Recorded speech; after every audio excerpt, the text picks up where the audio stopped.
उतारूं पार।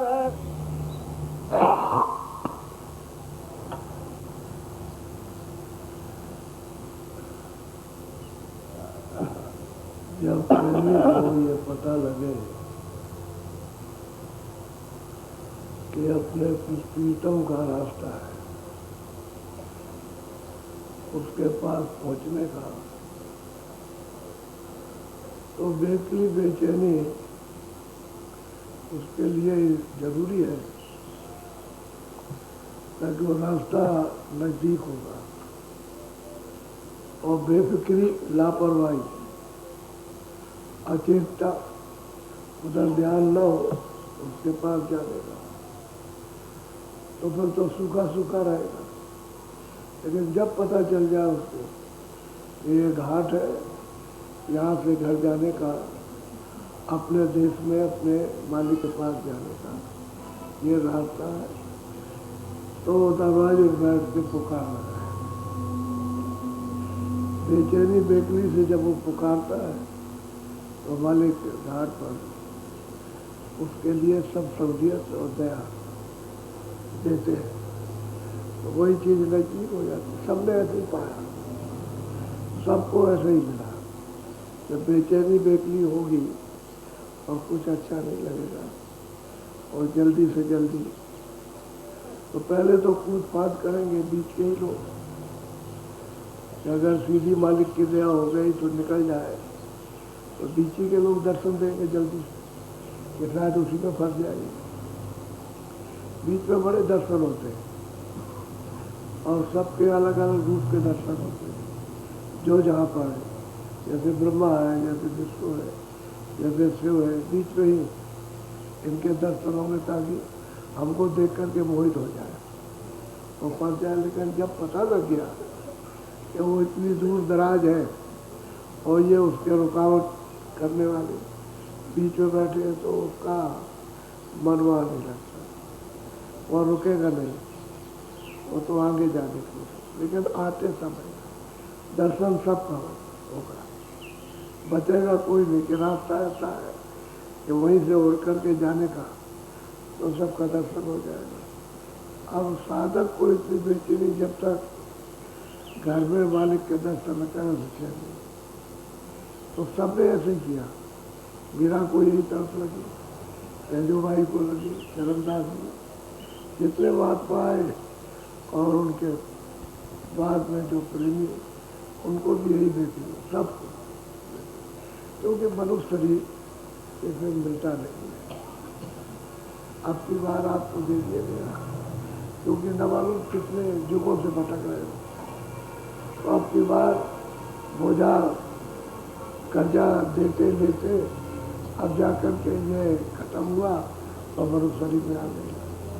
तो कितने युगों के बाद कितने कष्ट झेले, तो अब ये भी तो हाथ से जा रहा, ये भी इसी में बस उसी में चला जा रहा, क्योंकि खुद ध्यान तो रह गए कि मैं कहाँ से आया, मुझे कहाँ जाना, और फिर समय निकला जा रहा, और फिर उसी घाट पे जा रहे हो, वापस लौट जाओ, फिर ये कितने युगों तक फिर मनुष्य शरीर में रहेगा।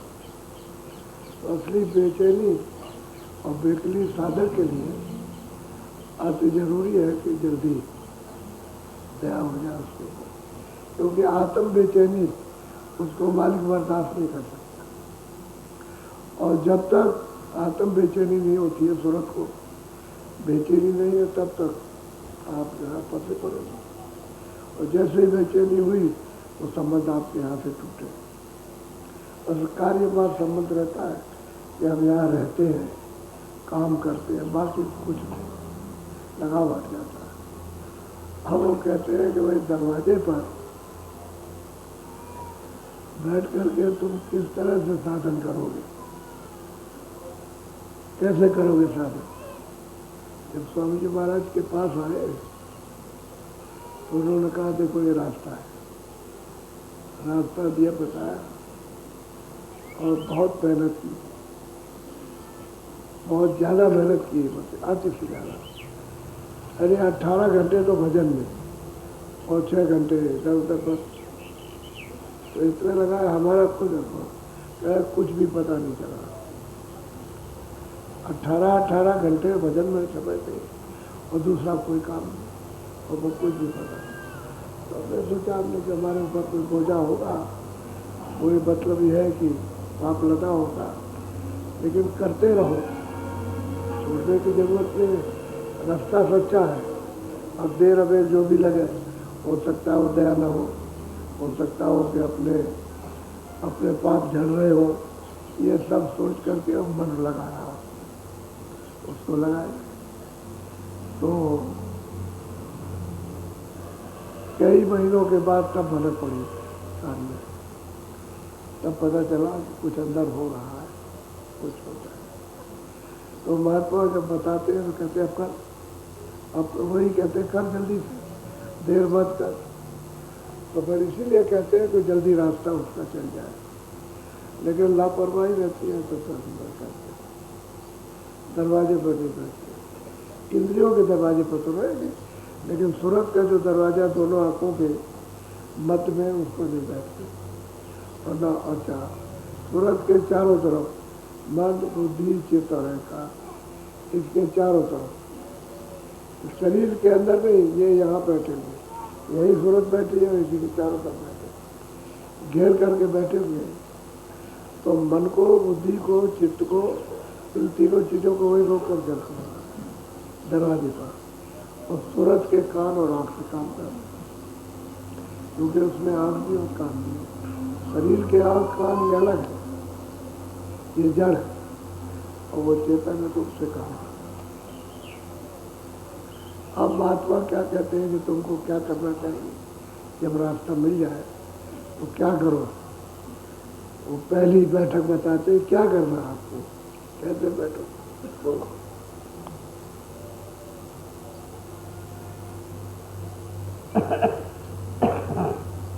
आँख कान मुख बंद कराओ, अनहद जिंगा शब्द सुनाओ। कहते हैं कि आँख भी बंद करो, कान भी बंद करो और मुख भी बंद कर लो। और कहते हैं कि दरवाजे बैठ करके ऊपर ध्यान दे करके सुनो। तो अनहद शब्द का जो छोटा शब्द है, बिल्कुल छोटा, बहुत बारीक है, वो झिंगा है। झिंगा कहते हैं जीगो, जी। पहले तो आपको बहुत धीरे से सुनाई देगा, और जब उसकी आवाज को सुनोगे तो तेज हो जाएगी आवाज। तो उसी अनहद शब्द का झिंगा, वो आवाज आती है, तो उसी आवाज को आपको सुनना, उसको सुनो और सुनते रहो, सुनते रहो, सुनते रहो। तो जैसे जैसे सुनोगे वैसे वो आवाज़ बढ़ती जाएगी, बढ़ती जाएगी आवाज़। मान लो समय पूरा हो गया, छोड़ दो, और जब मौका मिले तो फिर बैठ जाओ, फिर उसको सुनो। फिर जब समय पूरा हो जाए तो छोड़ दो, और फिर जब समय मिले फिर बैठ जाओ। इसी का छोटा रूप है, छोटे से छोटा, और वो सब घाट पर आ रहा। जरा उसको ध्यान दे के सुनिए, और सुनाई देगा छोटा और धीरे करता है, आवाज होती है, उसी को पकड़ना है। उसको पकड़ लो और मन और कान को उसके साथ लगाते रखो, बराबर सुनते रहो, सुनते रहो, बढ़ जाएगी आवाज। बढ़ते बढ़ते बहुत तेज हो जाएगा। जब तेज हो जाएगा और आप उसी आवाज को सुनते रहो तो उसी आवाज में से बस बार होगा कि बाजे बज रहे, बाजे बज रहे हैं, बहुत बाजे हो रहे। तो आप उसी आवाज में होकर के सुनो उसी को, लेकिन उसी में लय होकर के सुनो, तो ऐसा मालूम होगा कि बहुत दूर बज रहे। धीरे धीरे धीरे धीरे उसमें लय रहते, मन को, बुद्धि, चित्त को रोकते रोकते ऐसा पता चलेगा कि ऊपर से नीचे आ रहे हैं, नीचे चले आ रहे हैं बाजे। वो बाजे नीचे नीचे नहीं आ रहे, अपनी जगह हो रहे हैं, वो सब हो रहे हैं। तुम्हारे अंदर मैल जमा है, उसकी वजह से कान पूरा नहीं खुलता। तो जितना कान खुला उतना ही आपको आवाज़ सुनाई। तो धीरे धीरे उस आवाज़ से कान साफ हो जाएगा। उसी आवाज़ से मैल कटता है, जो पापों का अंबार है उसी से कट जाएगा, उसी से मिल जाएगा। वो तो शब्द की धार है, वो सब काट देगी, कुछ नहीं छोड़ेगी। उसका प्रभाव बहुत तेज है, इतनी तेज प्रभाव इतना फोर्स किसी चीज में नहीं है, इतना उसमें तो सब साफ रहेगा। तो जैसे जैसे जैसे जैसे कानों की सफाई होती जाएगी, साथ साथ आँख की, तो नजदीक आ बिल्कुल मालूम होगा करीब आ गया। फिर जब सफाई हो जाएगी तो ऐसा मालूम होगा घाटी पर रहा, यानी बिल्कुल दरवाजे ही पर हो रहे भाई। अब उसको सुनते रहो। सत्संग सुनना बहुत जरूरी है, क्योंकि सत्संग नहीं सुनोगे तो परखना चाहते होगे। तो उन्हीं बातों में ले हो जाओ, तो सुनो सब बातें सुनो, तरह तरह के बज रहे, हर तरह के बातें बज रहे, कोई बाकी नहीं है, मिले जुले सब बज रहे। और बहुत अच्छा और आनंदित लगता है जब बातें बजते हैं, तो बहुत आनंदित आता है। जैसे आरतियों में झन झन झन झन झांझ बज रही, मजीरा बज रहा, करताल बज रही है, उसमें मतलब ये हारमोनियम बज रही, मृदंग बज रहा, ये हो रहा, घंटा बज रहा, शंख बज रहे, सब उसमें बजते हैं। तो सब सुनाई, बहुत आवाज़ें आती हैं और भी इसके अतिरिक्त आवाज़, तो उनको सुन लो। फिर जो बताया कि घंटे की आवाज़ इसमें चाटो, यानी कभी कभी घंटा भी सुनाई देता है और आवाज़ों के साथ में, तो कहते हैं घंटा चाट लो और आवाज़ छोड़ दो। तो जब वो घंटा छाटने लगता है उसमें से, तो कहीं कहीं आवाज़ आती है, कभी कभी ये और आवाज़ सुनाई देती है। तो उसको चाटते तो घंटा मतलब ये है कि जब सुनाई देने लगेगा तो और आवाज़ें बंद हो जाएगी, उसकी आवाज़ आने लगेगी। अब वो कहते हैं कि अनहद का मिले जुले बाजों का सबसे छोटा ये शब्द है जिनका, इसको पहले सुनना, पहले पता। तो जो विवेकशील होते हैं, जो विचारवान साधु होते हैं, वैसा ही करते हैं जैसा बताया जाए, जैसा सुना जाता है वैसा ही करते हैं, तो जल्दी उनका काम हो जाता है। और चित्त लगा करके सत्संग नहीं सुनोगे तो बात उखड़ जाएगी, आपकी समझ में नहीं आएगी, बैठेगी नहीं। जब चित्त से चेतोगे नहीं तो फिर चित्त से ही चेतना ये जरूरी है, तो फिर मन वहाँ बुद्धि काम नहीं करेगी। असली चित्त है चित्त से, तो उसको फिर नहीं कर पाते। फिर कहते हैं आवाज़ आती नहीं आती, करते नहीं करते। अब जब उस आवाज़ को चाटोगे, घंटे की आवाज़ को, तो फिर मिलो उसमें लय होने का मतलब है लगातार सुनते रहो। इधर का ध्यान सब बाहर का, ये संसारी ध्यान सब टूट जाए, उसको सुन रहे हो, तो उस आवाज़ में कशिश है, खींचने का आकर्षण है। जैसे चुम्बक है, तो लोहा रख दिया तो क्यों नहीं खींचता है कि बीच में पर्दा पड़ा, काई पड़ी है, उसमें जंग लगा, तो जरा उसको साफ कर दो, रखो पर्दा, फौरन खींच लेगा।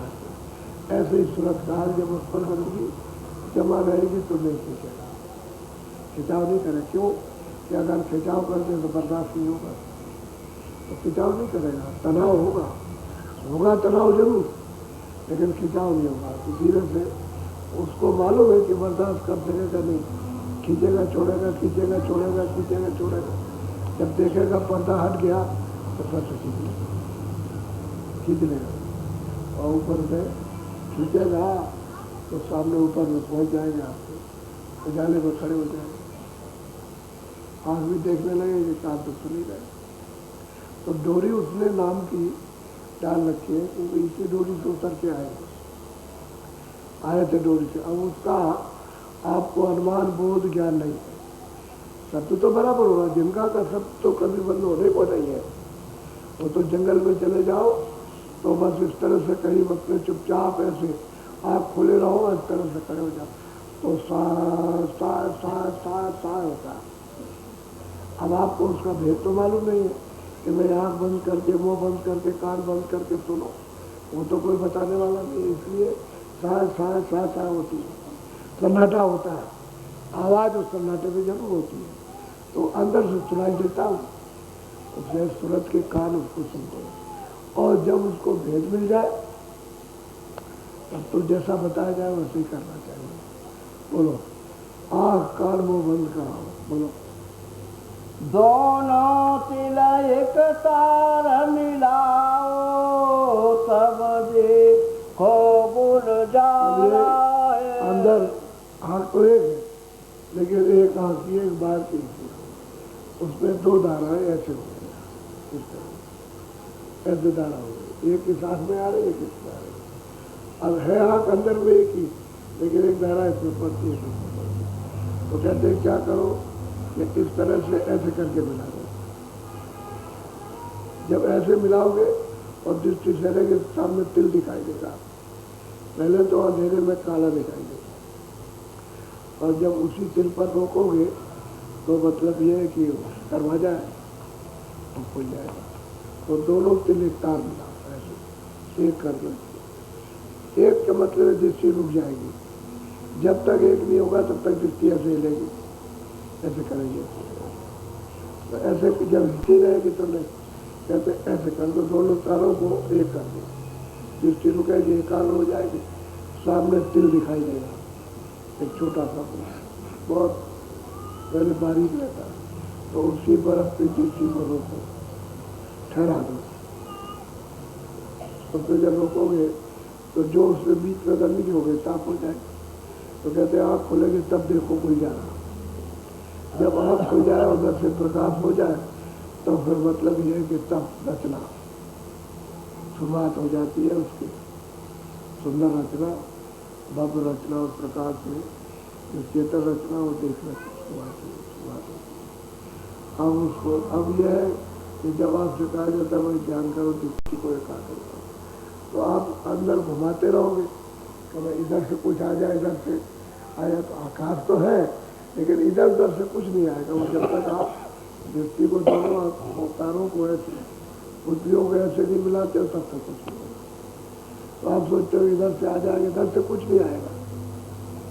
वो तो जब तक आप ऐसे मिलाओगे नहीं और दृष्टि जब तक एकाग्र तब तक वो दिखाई नहीं देगा।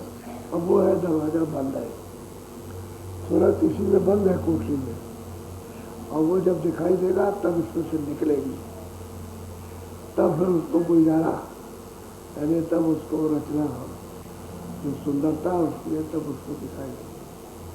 तो बहुत सुंदर रचना, बहुत आनंद की। ये तो बाहर से इसको भी समझते हो तो बड़ा आनंद आता है, लेकिन इसमें आनंद छड़े थे और उसमें बहुत आनंद है।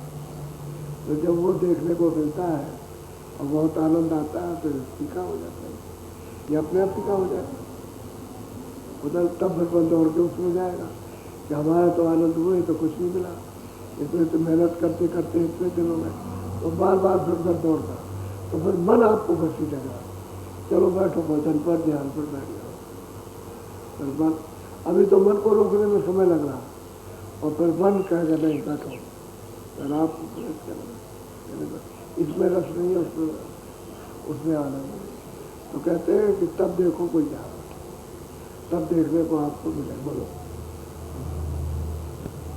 चांद सूर एक घर लाओ, सुख मन से ध्यान लगा। कहते हैं कि फिर उधर में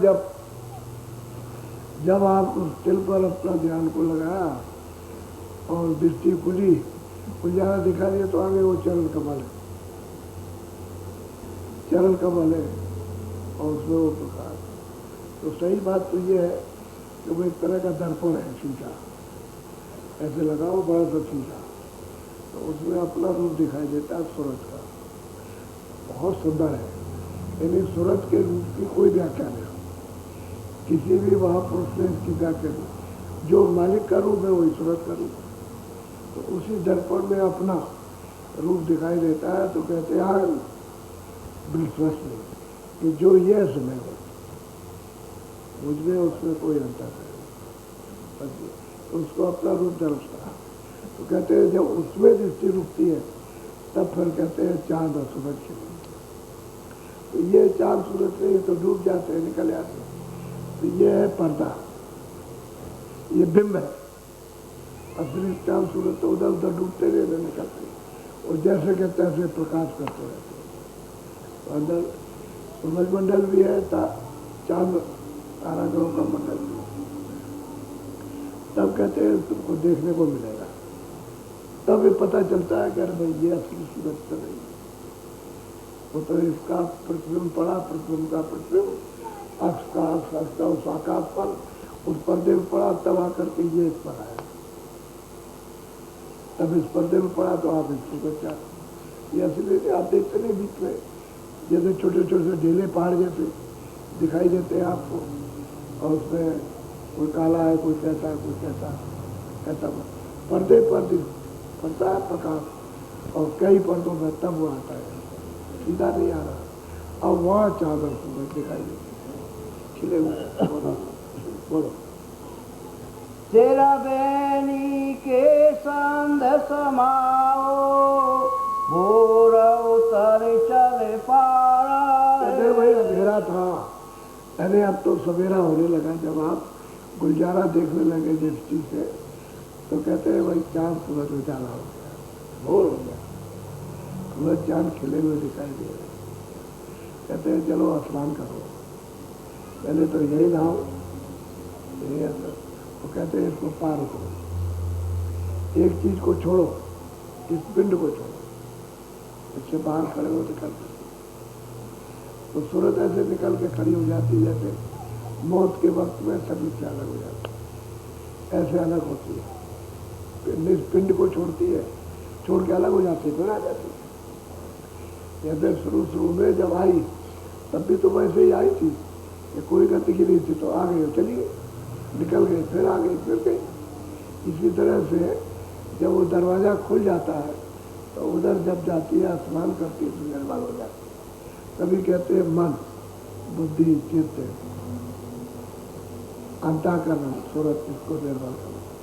जो निर्मल कर लेगा सो जन्म को पाल लेगा, तो मुझको प्राप्त कर सकता। और मन, बुद्धि, चित्त निर्मल नहीं, अंतःकरण नहीं, सूरत निर्मल नहीं, तो मुझे नहीं देख सकता। अब यहाँ स्नान करना आपको, यानी घाट पर नहाना है, निर्मल होना है, तभी तो आप आगे जा सकोगे। तो यहाँ की गंदगी यहीं छोड़ो, घाट पर ही छोड़ दो, नीचे ही, और घाट से आगे चलो। तो यहाँ भी स्नान करना, कहते फिर उतरो उस पार, इस शरीर के नाके को छोड़ दो, पार कर जाओ, उधर में स्वर्ग में कुछ उसकी शुरुआत हो जाती है। वो तो देसी सामने वही होकर के ही जाना है। तो जब जाओगे तो इधर भी देखोगे, इधर भी देखोगे, सब दिखाई इधर देगा, सब दिखाई, क्योंकि उधर तो अंधेरा होता नहीं। अच्छा, वहाँ के दृश्य भी सब दिखाई देंगे, कैसे कैसे दृश्य, कैसी रचना, सुंदरता कैसी है, कैसे लोग रहते हैं, कौन कौन रहते हैं, कैसे सुरतें रहती है, किस शरीर में रहती है, ये सब दिखाई देता है। तो कहते हैं स्नान करो, नहाओ, और पिंड को छोड़ो, तो अन्न में जाओगे। अब वो अन्न की रचना है, ये 5 तत्वों की और 17 तत्वों की रचना, उसमें प्रवेश हो जाए। बोलो घंटा शंख सुनो धुन धोई, सहस कमल दल जगमग हो। अब कहते हैं घंटे और शंख की दोनों की आवाज सुनो और उसमें मिलो, और वो आवाज खींचेगी तो सामने सहजल कमल में जो ज्योति स्वरूप, जो निर्जल भगवान है, हमको भगवान खुदा कहते हैं, हिंदू ईश्वर कहते हैं, और ईसाई उनको गाठ कहते हैं। कहते हैं वो ज्योत जगमग चल रही है, सामने दिखाई दे रही। इसी को गोस्वामी महाराज रामायण में वो चौपाइयों में कहते हैं कि मूंदो नैन से त्रिशत में भयो, उन चितवत कौशल पर गए, मोह विलोक राम मुस्काई। यही राम है जो सैदल कमल पे बैठे हुए और जगमग जोग जल रही, उसमें कोई तेल बत्ती तो है नहीं, तो सरल जलती रहती। ये तेल, ये बत्ती और ये दिया तो है, तो जगमग जोत है, जल रही, तो चल रही है वहाँ पर। तो उसका कहते हैं मोह विलोक। इन्हीं का तो दर्शन हुआ, जब दर्शन हुआ तो वो हंस पड़े, खुश हो गए। अब इनको तो प्रसन्नता थी कि घंटा और शंख की आवाज़ सुना और उधर में खींचे, तो कहते हैं जो जगमग हो रही तो उसी का दर्शन। ये 3 लोग के असली मालिक है, यहाँ के भी है, स्वर्ग बैकुंठ के, और जो उनका सूचना हो उसके वो मालिक है। 3 लोग का राज इनका है। तो कहते हैं सैदल कमल में जो जगमग हो रही, वहीं से उनके मुख से ही घंटा तक बज रहा, और उसी को पकड़ा तो कहाँ जाओगे आप, जिसमें से आवाज़ आ रही, जिसमें से आवाज़ निकल रही वो तो नामी है, और तुम्हारे कानों तक आवाज़ आ रही वो नाम है। तो नाम पकड़ो तो नामी के पास पहुंचा। तो कहते हैं जब आवाज ने घंटा तक में खींचा तो सामने दिखाई दिया, पहुंच गए सामने। तो वो हंस पड़े, प्रसन्न हो गए, तो रास्ता उन्होंने दे दिया। तो गोस्वामी जी कहते हैं उधर वहां जो नजर आया। कहते उस पार निकल गए, मैदान में खड़े होकर जब देखने लगे कि भाई नीचे क्या है, इतनी दूर से आए। तो नीचे देखते हैं समान रचना नीचे की, ये भी दिखाई देता था, यहाँ का मृतलोक का भी, और अन्य रचना स्वर्ग वैकुंठ की वो भी। और जरा सी दृष्टि ऊपर करो तो ऊपर बहुत ब्रह्मांड दिखाई देते, बहुत लोग ऊपर दिखाई देते, क्योंकि इनके देश में जहाँ ये बैठे हुए बहुत लोग हैं, स्वर्ग वैकुंठ अलग है और बीच में आद्या शक्ति का लोक है वो अलग है, और इनका लोक अलग है। तो ये बहुत से ब्रह्मांड, तो कहते हैं बहुत ब्रह्मांड तो दिखाई देते हैं जब इनके पार निकल के खड़े हो जाओ तब। तो कहते हैं वो जोत जगमग जल रही, उसका साक्षात। लेकिन कब? जब घंटा और शंख की दोनों की आवाज होगी तब। बोलो, यही ईश्वर है। सामद करता निरखो सोई, बंक नाल धस पारा। कहते हैं जब जगमग ज्योत का जब ये दर्शन हुआ, इनके मध्य जब सुना, जब मत धस करके धस यानी प्रवेश हो गई। दसना कहते हैं अरे भाई इसमें धस जाओ, ये आंगन है इसमें धस जाओ, इस दरवाजे इस कमरे में धसो।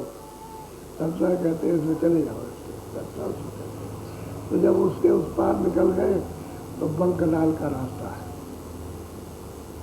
वो दिखाई देता क्योंकि तो उजाला ही है। अंधेरा तो नीचे से मिट जाएगा, वहाँ अंधेरा कहाँ है, वहाँ तो उजाला। तो वो सब टेढ़ा रास्ता जो है उसका वो निशान दिखाई देता है, तो वहाँ जाओ, उस निशान पर खड़े हो, वहाँ से टेढ़ा बंक रास्ता ऊपर जाने का।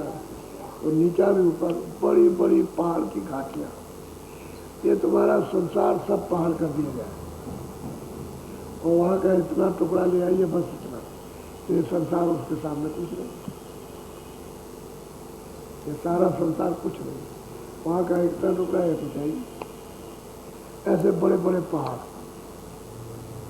और नीचे खड़े होकर के देखो नीचे, तो नीचे चले जाओ तो करोड़ों योजन, एक योजन का 4 कोस, करोड़ों योजन नीचे दिखाई देता, साफ बिल्कुल साफ दिखाई देता। और ऊपर देखो तो करोड़ों योजन ऊपर, दाएं बाएं देखो, लेकिन ऊंची नीची घाटी है, उसने भुलाने के लिए बना रखा कि चढ़ेगा तो भूल जाएगा, नीचे जाएगा तो भूल जाएगा, ऊपर आएगा दाएं बाएं जाएगा तो भूल जाएगा। लेकिन जब गुरु मिलेंगे तो रास्ता समझाते, उनको मालूम होता है देखो रास्ता, इधर से जाओ, इधर से चढ़ो, इधर से उतरो, और ऐसे और सबसे चढ़ जाओ, वो बताते हैं वो रास्ता।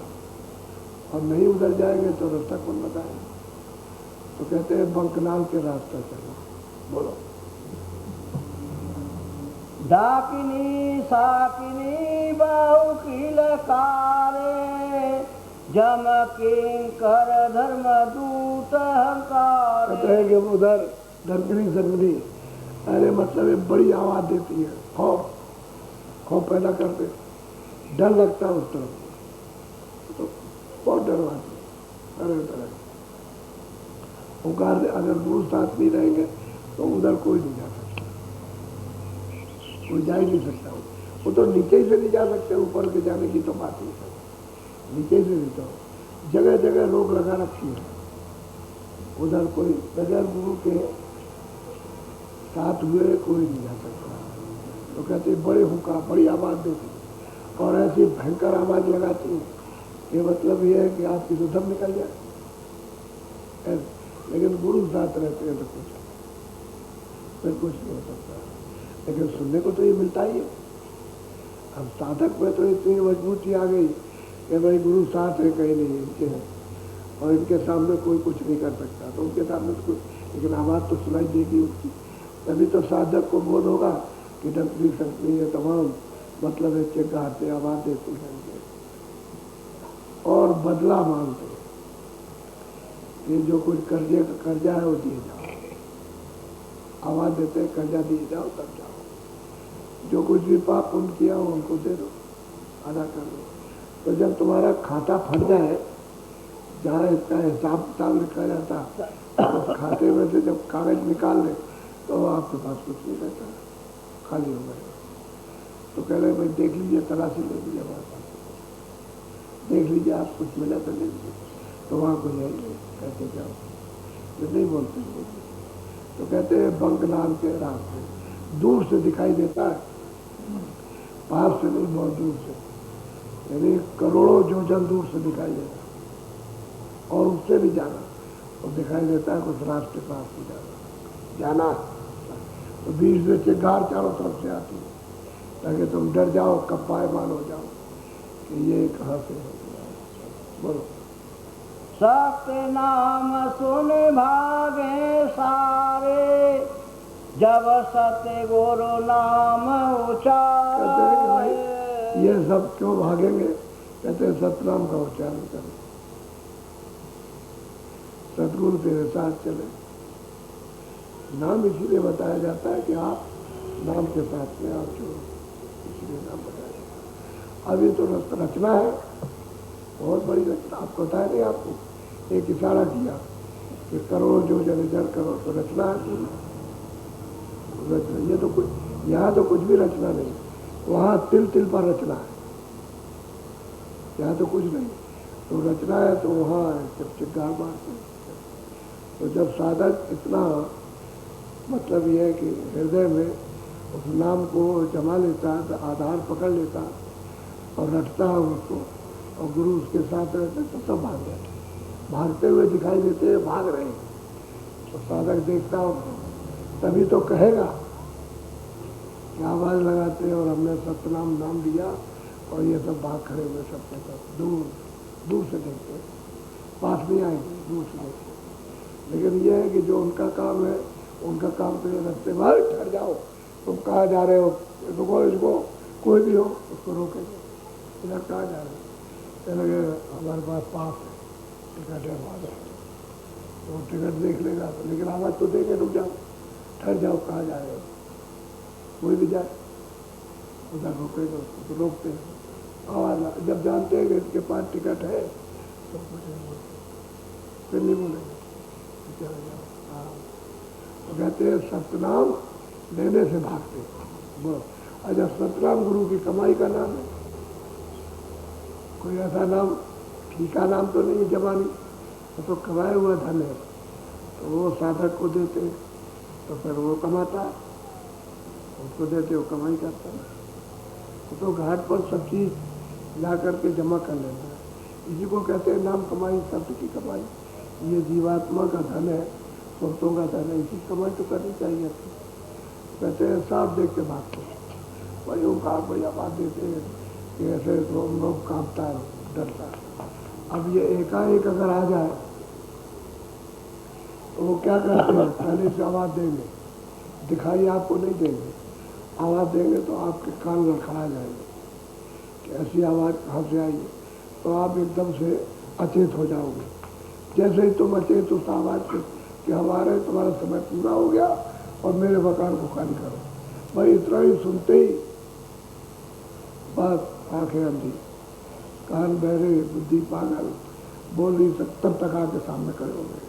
तो जब अंदर से उनको देखता है तो ये खून का सब पानी हो जाता है, उनकी शक्ल देखते ही पानी हो जाता है, इतनी भयंकर कुरूप, अरे जल्लाद की शक्ल इतनी कुरूप है और इतनी बदबू है कि उनकी शक्ल देखते ही बस इसका पानी खून फट जाता है, फट के पानी हो जाता है, बस फिर उनको आसानी हो जाती है इससे शरीर से निकालने में।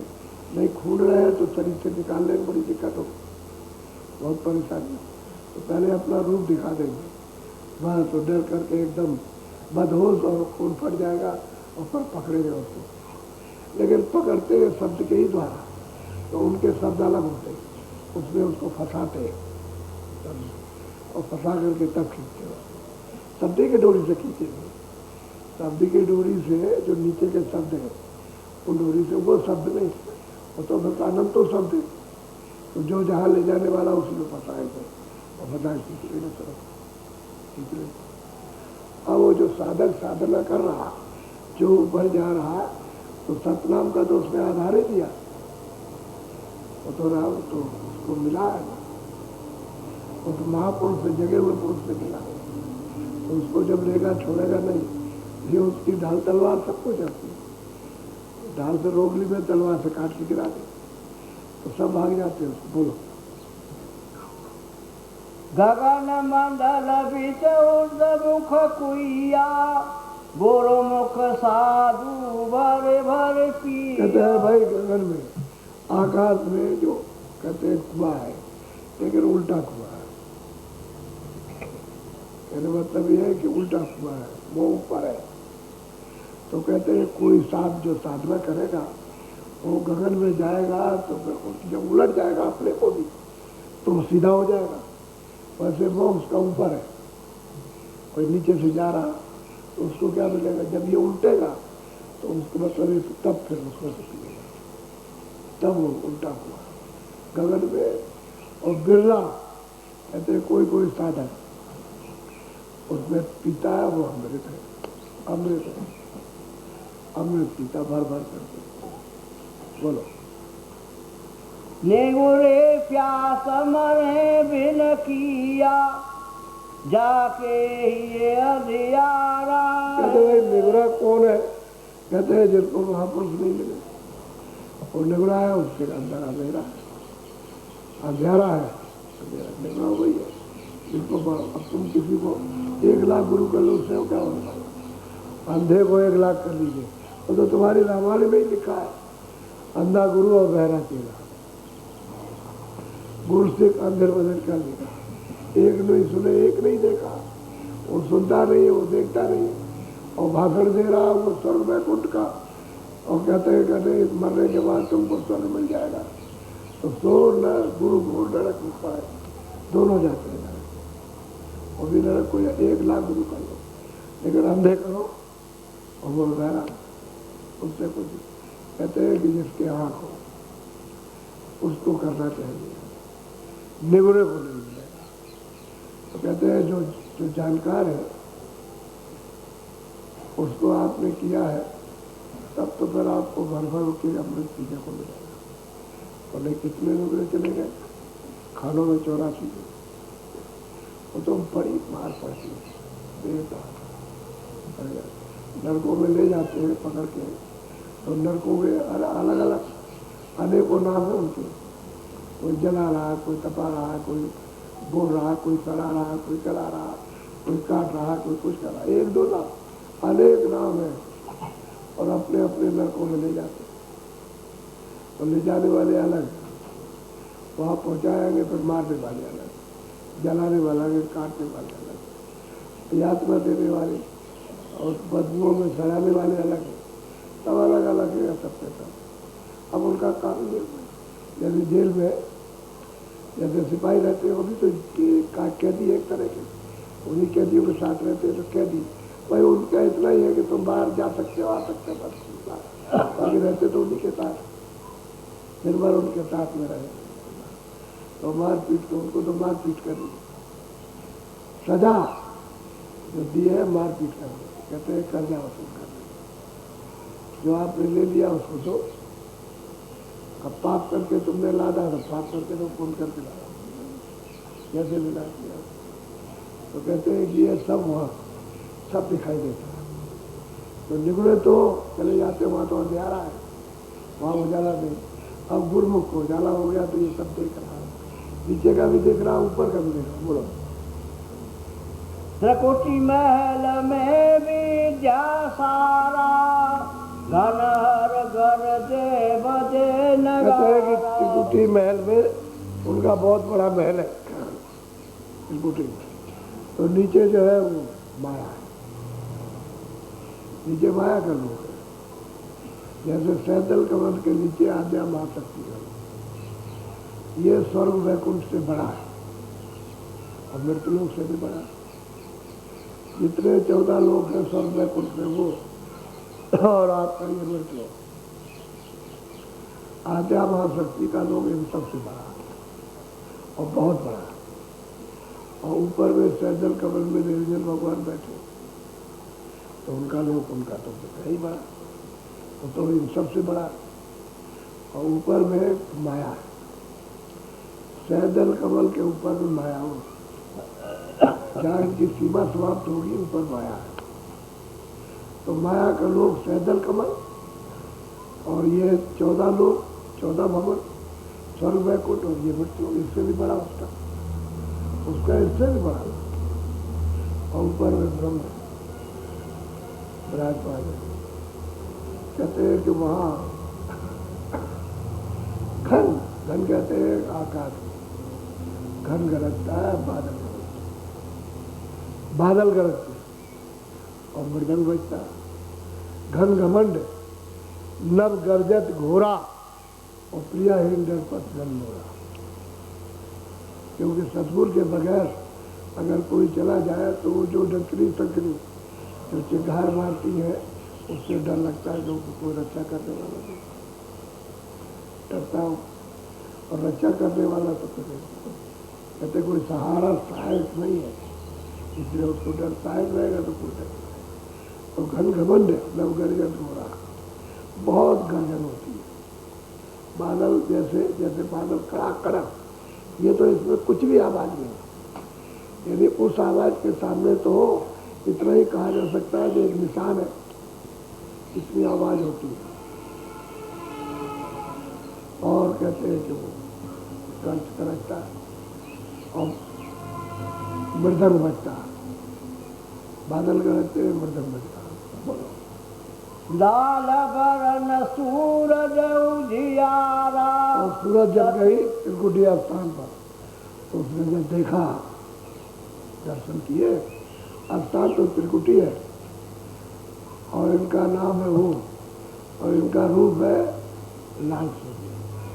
और वर्ण क्या है, वर्ण कपड़ा क्या पहने, लाली कपड़ा पहने, स्वरूप भी लाली, यानी सफेद नहीं है, लाल। तो इन्हीं को ब्रह्म कहते हैं।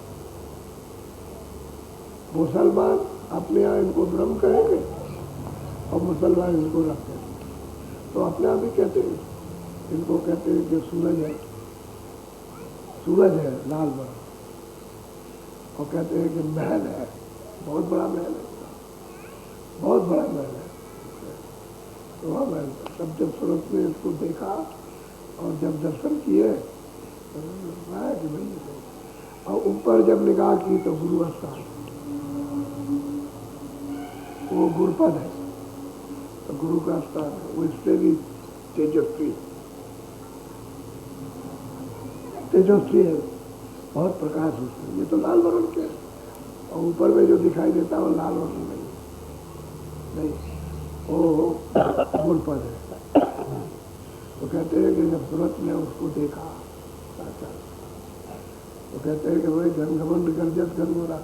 गोसावी जी महाराज ने भी जब उसको प्राप्त किया तो वो भी यही कहते हैं, घन घमंड गर्जत घोरा प्रिय, दामिन दमक रही घन माई और खल की प्रीत के साथ बड़ी चमक होती है, क्योंकि जहाँ पर बादल गरजेंगे वहाँ बिजली चमकेगी।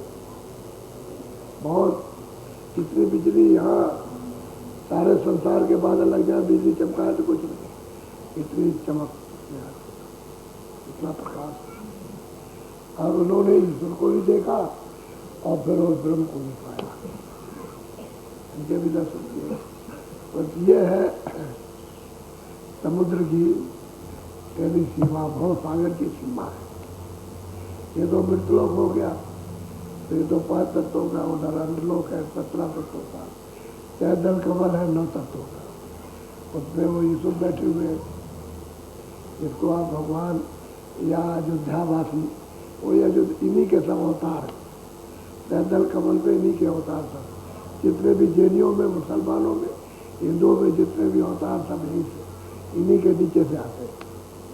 आद्या महाशक्ति और ऊपर सैदल कमल के नीचे से भेजे आते, नीचे होता। तो अब तो ऊपर सूरत निकल गई, उनके पार चली गई तो ब्रह्म को उन्होंने पाया, उन्होंने ब्रह्म को प्राप्त किया।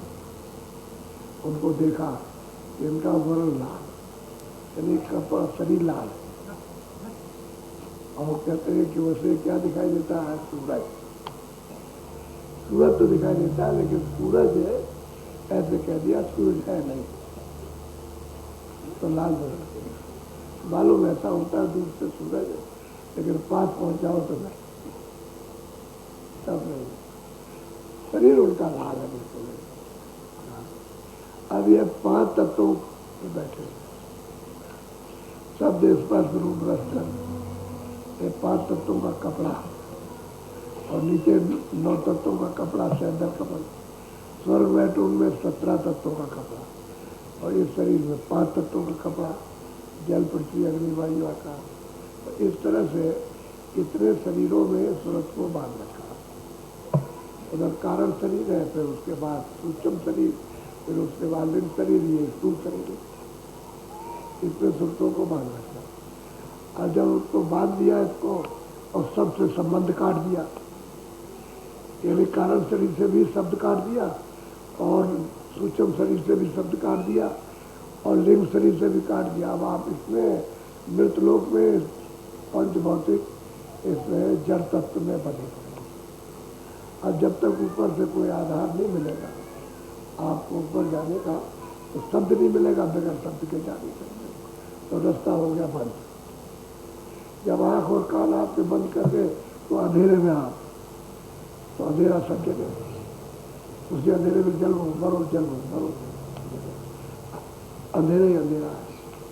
इस तरह से तार आपका कट गया, अरे डोरी छूट गई, नाम की शब्द की डोरी छूट गई। अब आप उधर नहीं जा सकते हो जब तक विधि नहीं मिलेगा। उसकी बात तो कहते हैं हमने देखा, ईश्वर को भी देखा और ब्रह्म को भी हमने देखा। फिर लोग कहते हैं हमने माया को भी देखा, आध्यात्मिक को भी देखा। आओ आगे वर्णन करते हैं, सुनिए, बोलो। चतुर कमल मंजारे शब्द ओंकार है। कहते हैं कि वही चतुर कमल है, इसको चतुर्दश कमल कहते हैं। 4 दल का कमल है, और शब्द उच्चारण हो रहा ओंकार का, शब्द उच्चारण हो रहा, नाम उच्चारण हो रहा। अब उन्होंने देखा भी, वो भी सबूत दे दिया, और जो सुन रहे हैं वो भी उन्होंने बताया इसका ये उच्चारण होता है, अखंड उच्चारण होता है, कभी बंद नहीं होता है। ये बोलो। साध सोई जिन यह गढ़ लीला, 9 दरवाजे पर घटती। कहते हैं कि साध वही है जो नीचे से और चढ़ करके और यहाँ इस गढ़ पर आ गया, इस किले पर आ गया। किले की भवसागर की अंतिम सीमा है। जब उसका दर्शन दीदार हुआ तो साधक जो है, साध जो साधना करता है वो भरपूर पद दिखाई देता है। ये उसका असली किला है। इसको अगर पार उतर गया तब तो निकल गया भवसागर से पार। इतनी ऊंची मंजिल बातों की नहीं, ये तो कमाई है। उसकी पार करना, चढ़ के जाना, तो शब्द के द्वारा ही चढ़ना, घिनगई का शब्द पकड़ना। शब्द आप पहले वही पकड़ेंगे जो आपके अंदर छोटा रूप है, उसको बगैर उसके नहीं जा सकता कोई नहीं। और फिर उसके बाद में शब्द सब प्रकट हो जाएंगे। तो सैदल कमल के नीचे जितने भी शब्द हो रहे हैं सब समझ में आएंगे, और सैदल कमल का शब्द जो घंटा सुनाई देगा। फिर उसके सैदल कमल में पहुँच गए तो ऊपर का जो बादलों की गजा और मृदंग वो बज रहा, जो घनघमंड गरजत है वो सब सुनाई देगा। तो वो तो एक ही रास्ता आने का, एक ही जाना है। तो कहते हैं ये किला है, जिस साधु ने इसको यानी फतेह कर लिया वो बहुत सारे से पार उतर जाएगा, पार उतरेगा। बोलो। दसमा खोल जाई जिन दीना, जहाँ कुल रहा मारा है। कहते हैं कि उन्होंने कुल कहते हैं ताला,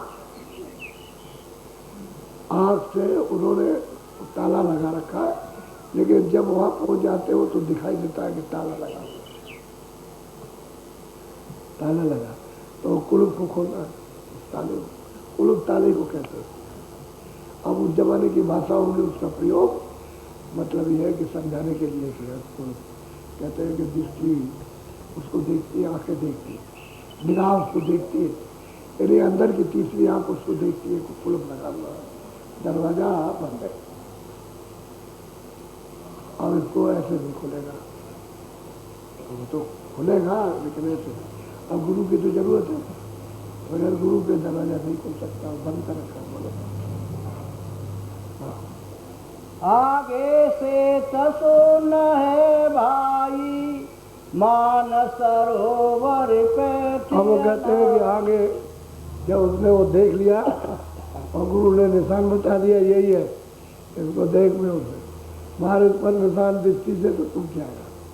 तो दृष्टि जब ऐसे ठहराओगे उसको तो बात दृष्टि से टूटेगा, क्योंकि दृष्टि में इतनी ताकत आ गई, इसी दृष्टि में इतनी ताकत हो गई, उसको फौरन तोड़ देंगे। आगे स्थित है, सफेद, बिल्कुल सफेद है, वही है गुरुपाद, वही गुरुपाद है। गुरु वहां विराजमान बैठेंगे और जब उस पर जब वहां पहुंच जाएगा, दर्शन गुरुपद का कर लेगा, तो आगे मानसरोवर है, मानसरोवर।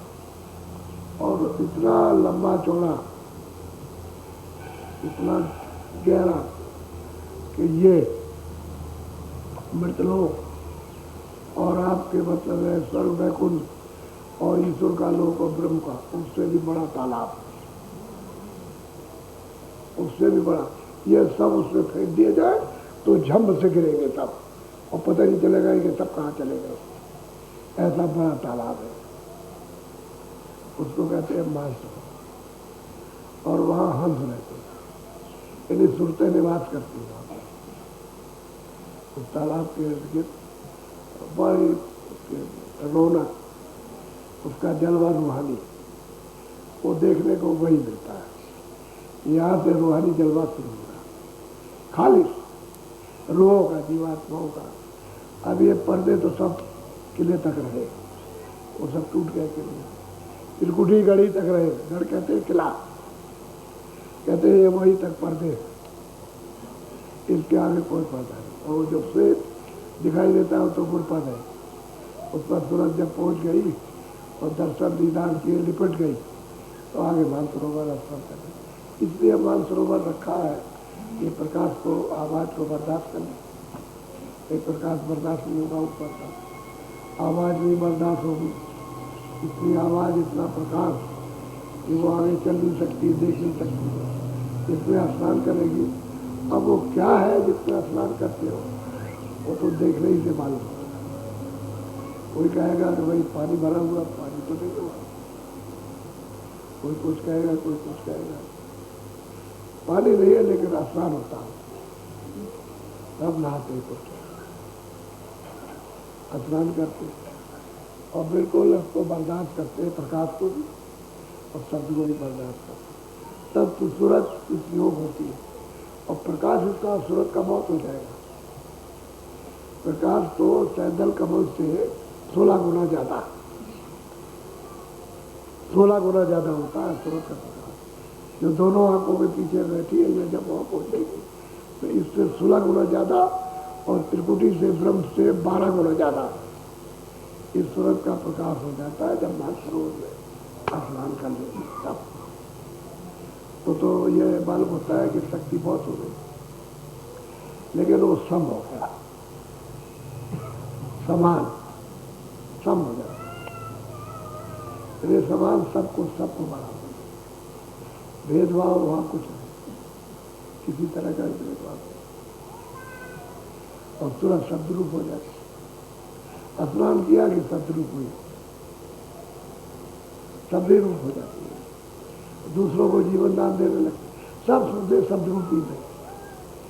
और वहां पर अद्भुत दृश्य सुरतों के बेसुमार, तरह तरह की रचना, चेतन नहीं चेतन, अब वो बोलो,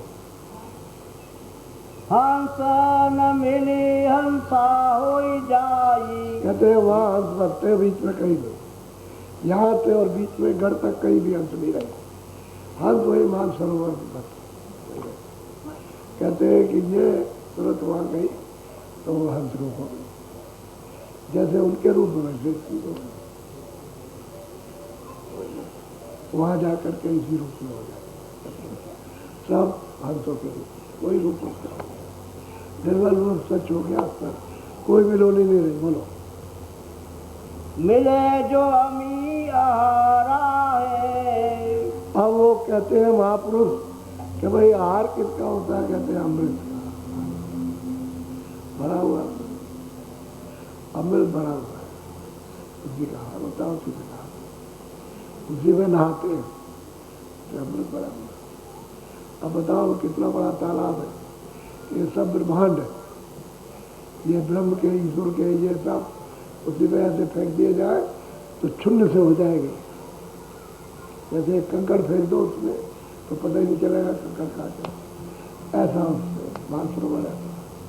अब उसमें से बेशुमार अनगिनत सुनते प्यार करती और उसकी क्या गिनती है।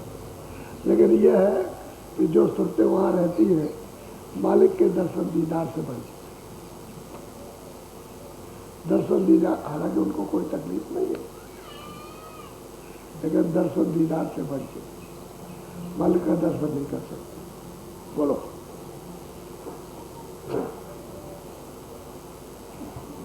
द्वादश भा किंगरी सारंग बजे सितारा, अक्षर ब्रह्म शून्य दरबारा। कहते हैं कि भाई इनका किला तो बहुत कितना सुशोभित है, ये तो इनका किला तो अद्भुत है। कहते हैं कि भाई वो किंगरी सारंगी सितारा बजता है और बड़ा अनुपम, इन नीचे की आवाजें कुछ नहीं, उस आवाज के सामने ऐसा बजता है। कहते हैं कि वो पार्वती विराजमान है, वो पार्वती, उसको कहते हैं 10वां द्वार, उसमें पार्वती बैठे हुए और पार्वती के नीचे मानसरोवर,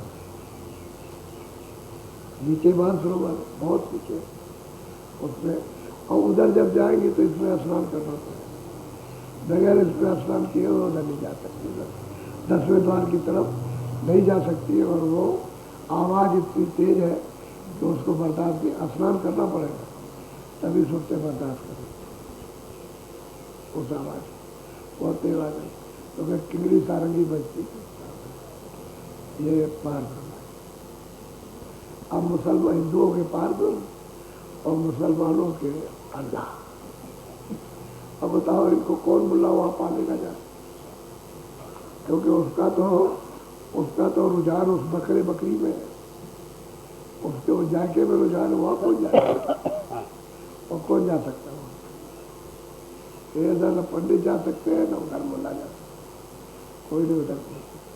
वो तो कोई निर्ला साधक जो गुरु के पास पहुँचे वो जाएगा, वो जा सकता है, ऐसे नहीं जाएगा। और इनके सबके हंसों के खेल तमाशे पता नहीं क्या क्या लीला करते, कितने कितने महल खड़े करते, ये सुरतों ही के महल बनते हैं। और ये महल अद्भुत महल जो जिनकी शोभा बड़े हो जाए उनके महल बन जाए, क्या बन जाए, एक पलक मारो तो कुछ का कुछ बन जाए। ये लीला तमाशे वहाँ सदा होते रहते हैं। और ये तो अलग है मानसरोवर, और ऊपर में है पार, 10वें द्वार में बोलो। अब वो सूरत कहती है मैंने उनको देखा, मैंने उनको पाया, मैंने उनको देखा। बोलो, द्वादश भान हंस उजियारा, खट दल कमल मंझार सादर। कहते हैं कि हंसों के इस तरह के 16 द्वादश 12 हिस्सा ज़्यादा यदि हंसों के प्रकाश जो वहाँ सुनते रहते हैं, वो हमसे ही कहलाते हैं, स्रोतों के प्रकाश तो इन सबसे ज्यादा प्रकाश होता है। ये बोलो। महासोन सिंध विषमी घाटी बिन सत्य गुर पावे नहीं कहते हैं कि जब 10वें द्वार पार ब्रह्म के ऊपर चलो तो मतलब ये कि महाकाल पुरुष वो तो मतलब है इनका पार ब्रह्म का ईश्वर का ये सब उनके देश में सब ऐसे फेंक दिए जाए तो कंकड़ चला गया। इतना बड़ा देश है, उसकी मतलब ये तो कहते हैं वो महाकाल पुरुष। और बड़ी बड़ी कहते हैं कि विश्व बड़ी बड़ी तेज आवाजें उनके मतलब बड़े प्रकाश कहते हैं कि बगैर सतगुरु के कोई नहीं जा सकता। यानी कितने कितने अरबों मील का तो मैदान है, रचना है पूरी, लेकिन मैदान ही मैदान है। तब जा करके किला पड़ेगा, तब स्थान पड़ेगा। तो कहते हैं कि तरह तरह कोई जा ही नहीं सकता बगैर सतगुरु के।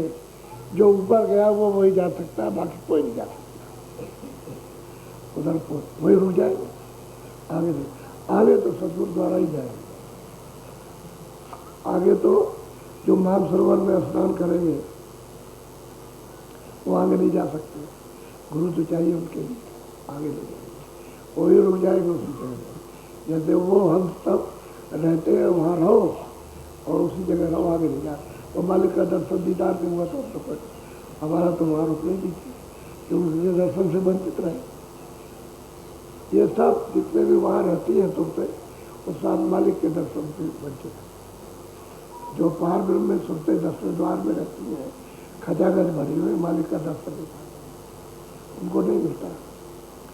और जो ऊपर में इसके ऊपर जो महाकाल पुरुष है जो विराजमान है और वहाँ जो उनकी रचना सुनते हैं वो भी मालिक के दर्शन से वंचित है। उनको भी तकलीफ और कोई नहीं, तकलीफ और किसी तरह की कोई नहीं, कोई झगड़ा नहीं, झंझट नहीं, जलन नहीं पड़े, सब आनंद का आनंद की। लेकिन दर्शन नहीं होते, दर्शन नहीं होते वो वही रहते हैं। बोलो।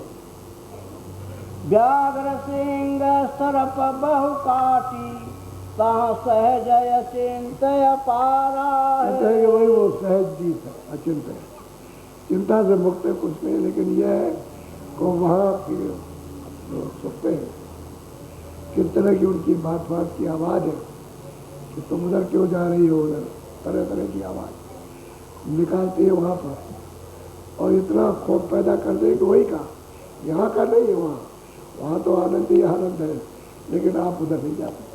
इतना चमत्कार, इतना दृश्य, इतनी पहाड़ी बोलेगी कि उधर आप नहीं जा सकते, उसमें उतर जा सकते,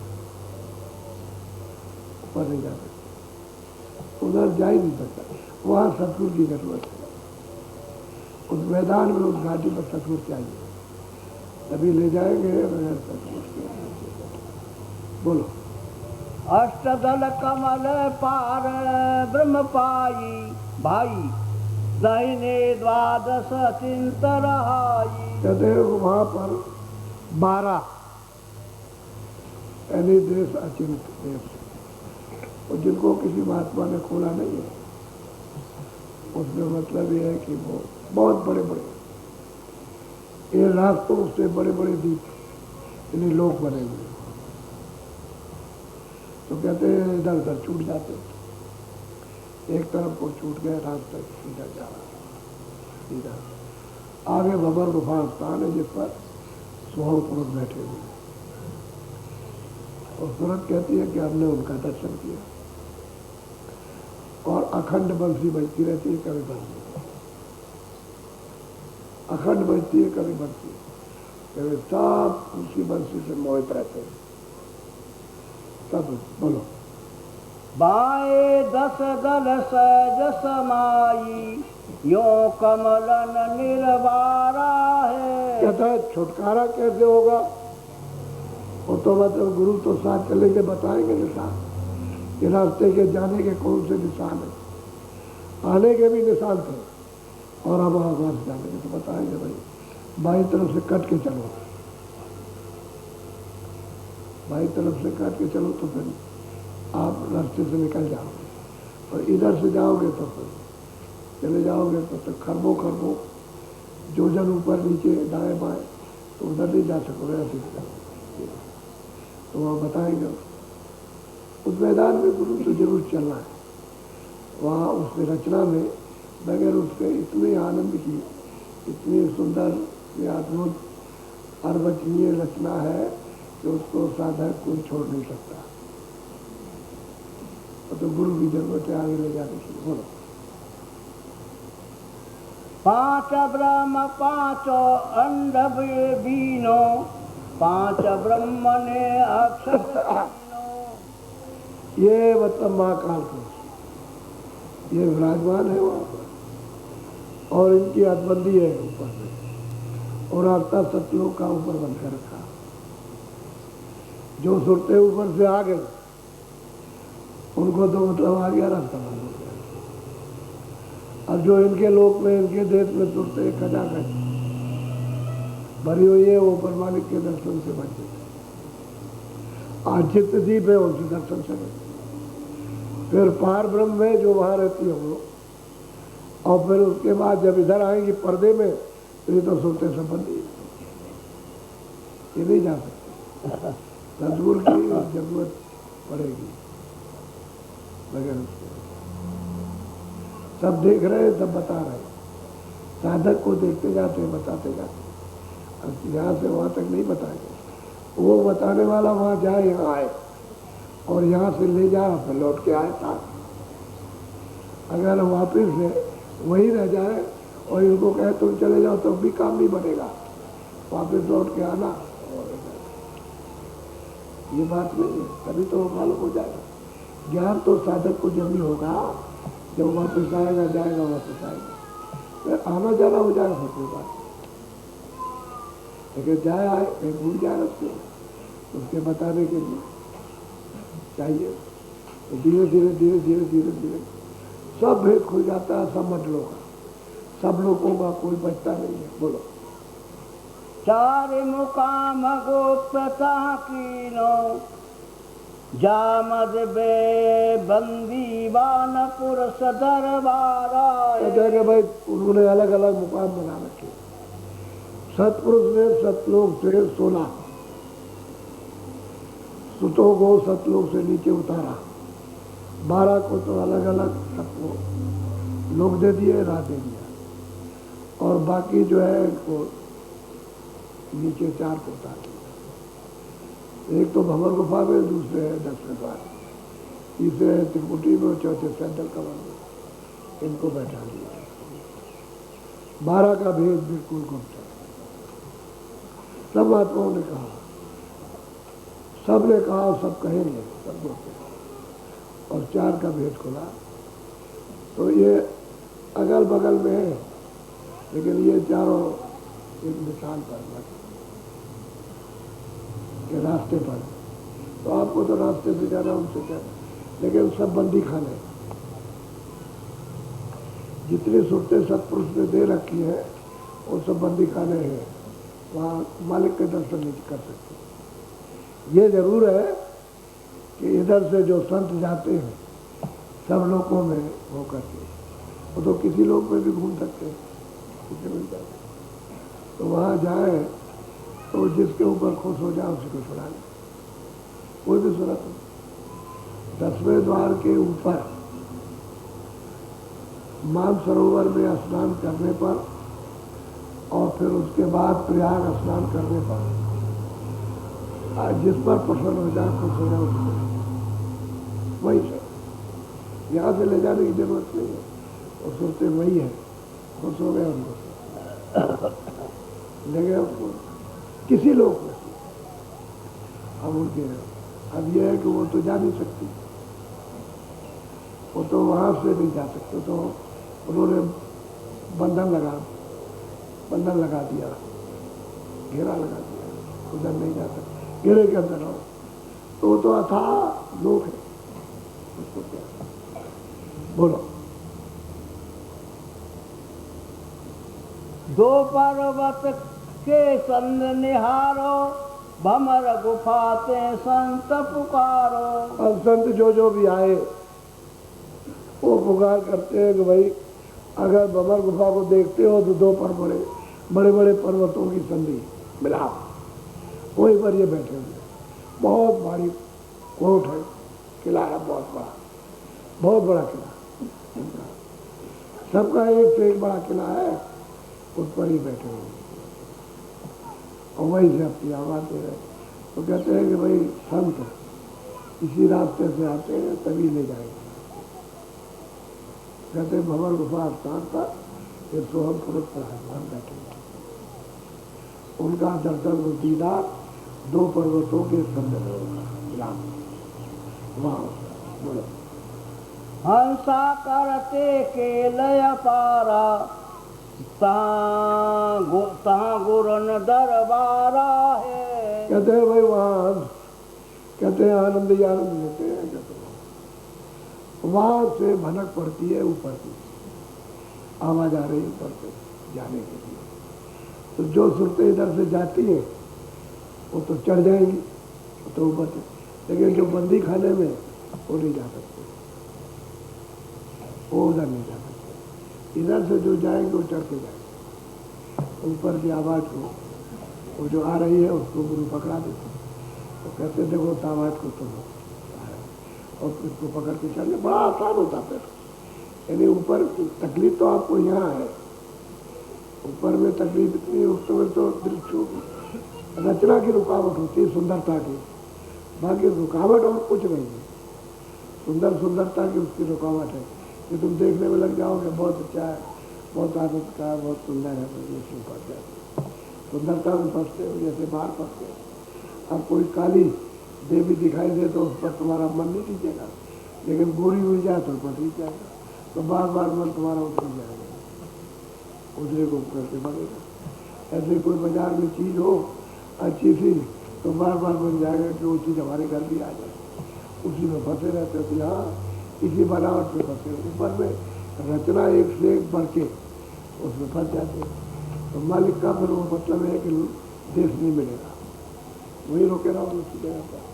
बोलो 88 दीप रचाए, हीरे पन्ने महल जड़ाए। कहते हैं कि भाई शहर तो 88 कहते हैं कि दीप वहाँ सब तैयार, और कहते हैं हीरा पन्ना लाल मोती, ये सब ये लाल मोती पे हीरा पन्ना है, वहाँ के तो अद्भुत है जड़े हुए, सब सुरतों का ही खेल है।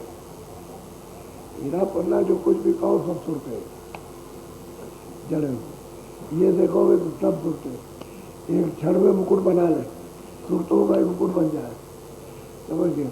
चाहे ये पे पहन लो, चाहे इस पे पहन लो, कहीं पहनो, रोम रोम में पहनो, लेकिन खेल सब माने सुरतों का ही खेल है।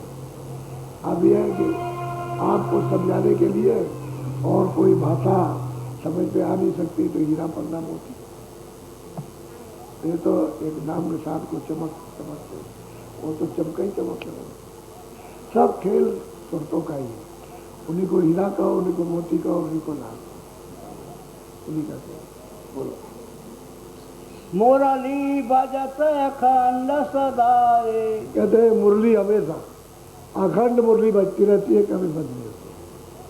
अच्छा उसकी आवाज़ तुम्हारे कानों तक आ रही, लेकिन जब सब आवाज़ें बंद हो जाए तब आवाज़ सुनाई देती, और आवाज़ें कमाई कर लो तो आवाज़ें सुनाई देना, तब तो सुनाई देने लगे। कहते हैं मुरली अखंड बजती है सदा, कभी बंद के मुरली नहीं बजेगी तो वहाँ खेल खत्म हो जाएगा। उसी आवाज़ पर तो सब टिके हुए, मुरली की आवाज़ पर सोते रुके हुए, सब अपने अपने मंडल में आवाज़ ही पर सुन लिए।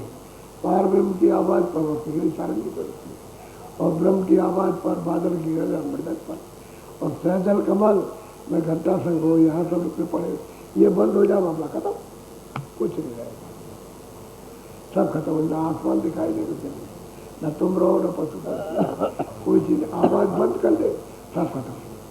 इसी आवाज़ के ऊपर तो सब कथित और टिकाव है, और वो आवाज़ देगा एक धारा तो उसमें सब टिकाव की छोड़ रखी है, और एक धारा जीवों के लिए, एक उधर से फेंक रही है और एक ऊपर से फेंक रही है। इस तरह से उसने साफ अपनी कहते हैं उसको सहस्त्र भुजाओं वाला कहते हैं, सहस्त्रों धाराएं उसमें से निकली है, उसकी किरणें उसी पर सारा टिकाव सब कुछ, और बंद कर ले तो सब खत्म, क्या देर लगती है, कुछ नहीं बचेगा, सब खत्म है। आबादी ही पड़ती है, अब उधर तो आबादी आबादी तब भी सब कहते हैं कि अखंड मुरली बचती है।